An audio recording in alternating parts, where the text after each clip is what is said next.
1 Peter 2:9 says, you are a chosen race, a royal priesthood, a holy nation, a people for God's own possession. You are a chosen race, a royal priesthood, a people for God's own possession. I just want to point out that you are no longer a sinner. The greatest lie, or one of the greatest lies in Christendom, is that you're a sinner saved by grace. Let me point out before you run out of the room. You were a sinner. I was a sinner. Paul said, while we were yet sinners, Christ died for us. So thank God. And by the way, we should never forget where we came from, because then we start making judgments about other people who don't yet know the Lord and struggle as we did when our nature was evil. But how many know, when you received Christ, you became a new creation. The word new means prototype, never before created. I'd like to point out that you got a new heart and a new mind. That you actually don't have a sin nature anymore. When you receive Jesus Christ, you receive the nature, divine nature, Peter said. It is not even in your nature to sin. In fact, 1 John 2 says, if you sin, we have an advocate, an attorney. If you sin. How many know 1 John 1 says, if you say you haven't sinned, you make him a liar. How many know before you came to Jesus, you sinned? I sinned, and the only way to come to Christ is to admit I need a Savior because I am a sinner. I didn't just sin, it's my nature to sin. But once I received Christ, how many know if I continue in sin, I don't need a Savior, I've already got a Savior. I need an attorney, because how many know he's taken away the nature of sin. And now I am more than a conqueror. Are you with me? There's a river that runs through my soul. It runs towards the throne. If I don't paddle, I'll end up at God's house.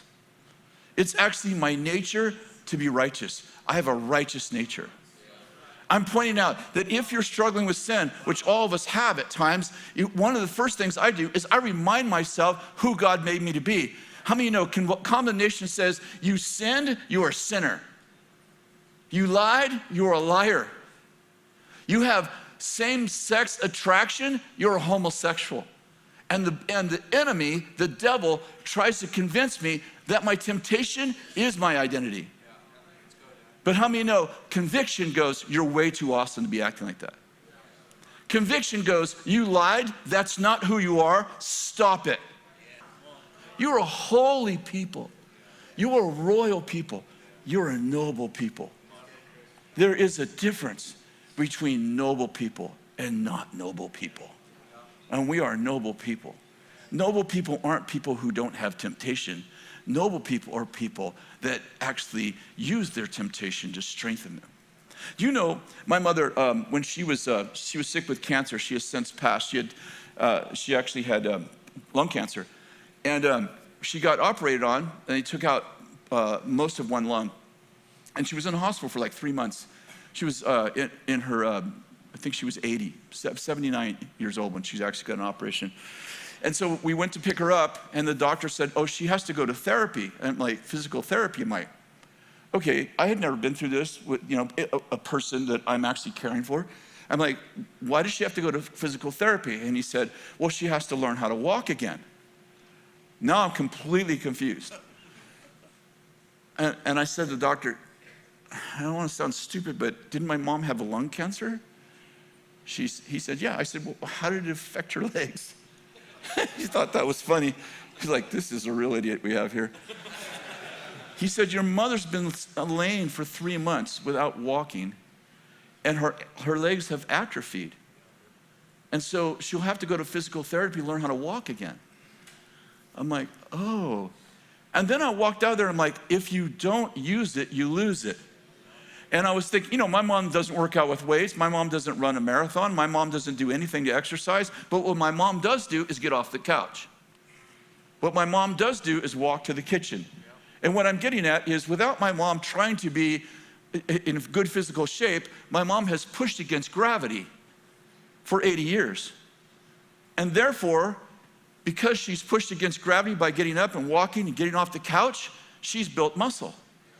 And when she laid on the couch, when she laid on the bed for 3 months and didn't move, she didn't push against gravity, her legs atrophied, and she actually had no strength.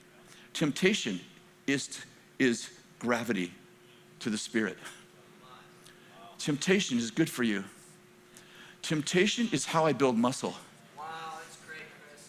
When the enemy goes, how about her? And I go, no. How about, aren't you bitter with that person? And I go, nope. Yeah, that's so good. Your neighbor hates you, and I love them. What I'm doing is becoming noble.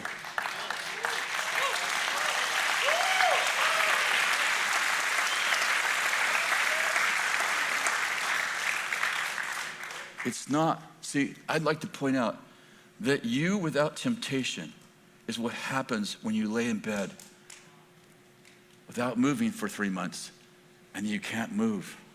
You can't get up because you didn't push against gravity. I'd like to point out that temptation is training you how to be noble. And the difference between a noble man and a common man is a noble man pushes against temptation, and a common man decides that the temptation is not what he does, but who he is.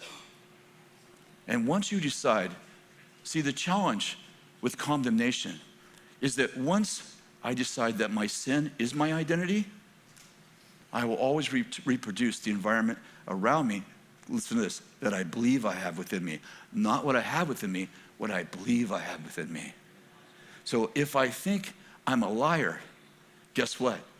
I'll need 12, let me say it differently. If I believe I'm an alcoholic, even though I don't drink, I will need 12 steps and 15 men to keep me from doing my B. See, I love Alcoholics Anonymous. I had an alcoholic stepfather, so I was glad that at one point he actually went and stopped drinking. But one part of the Alcoholics Anonymous I don't love is the meeting starts like this. Hi, I'm John, and I'm an alcoholic. I haven't drank in 20 years, but I'm an alcoholic. Guess what? You're an alcoholic because you believe you're an alcoholic. And guess what?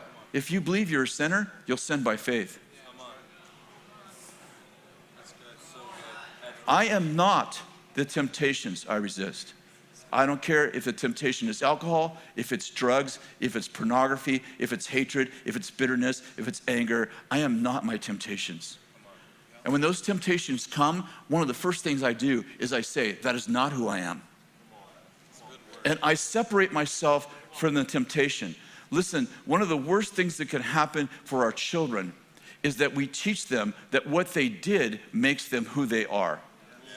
When I say, son, you're bad, you know what I just did?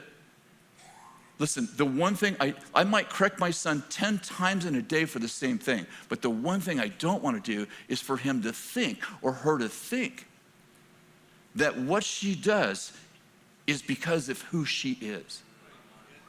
I have to say, in some way or another, that is not who you are. You are better than that.